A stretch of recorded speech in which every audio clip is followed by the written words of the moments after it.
கடந்த 5 ஆண்டு காலமாக தமிழ்நாட்டில் நடந்து வருகின்ற திராவிட மாடல் ஆட்சிக்கு அந்த ஆட்சியில் நிறைவேற்றப்பட்ட திட்டங்களுக்கு ஆட்சியினுடைய தலைவர் மாண்புமிகு முத்துவேல் கருணாநிதி ஸ்டாலின் அவர்களுடைய அரசியல் முதிர்ச்சிக்கும் ஆளுமைக்கும் அங்கீகாரம் அளிக்கின்ற வகையிலும் அவருடைய ஆட்சி திட்டங்களை பாராட்டுகின்ற விதத்திலும் இவற்றையெல்லாம் தாண்டி தமிழ்நாட்டுக்குள் பாசிசம் வராமல் தடுக்க இந்த ஆட்சியால் இவரால் மட்டுமே முடியும் என்கின்ற நம்பிக்கையோடும் இன்றைக்கு தமிழகத்தில் இருக்கின்ற பெருவாரியான மக்கள் மதச்சார்பற்ற இந்த கூட்டணிக்கு, திராவிட முன்னேற்ற கழக கூட்டணிக்கு வாக்களித்து கொண்டிருக்கிறார்கள். என்னுடைய சொந்த ஊரான இந்த கிராமத்திலேயும் அந்த எழுச்சியை என்னால் பார்க்க முடிகிறது.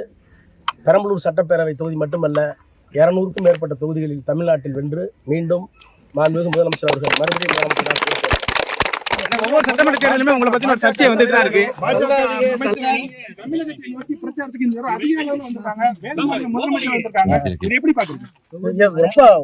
ரொம்ப வந்து அதாவது கிளியர் மெசேஜ் போகணும்.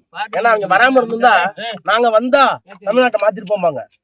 நீங்க எல்லா முதலமைச்சர்களும் அமைச்சர்கள் நீங்க நீலகிரிலாம் பாத்தீங்கன்னா நிறைய வெளி மாநிலத்தினுடைய தலைவர்கள், எம்எல்ஏக்கள், எம்பிக்கள், பிஜேபி சார்ந்தவர்கள் வந்து டேரா அடிச்சிருக்காங்க.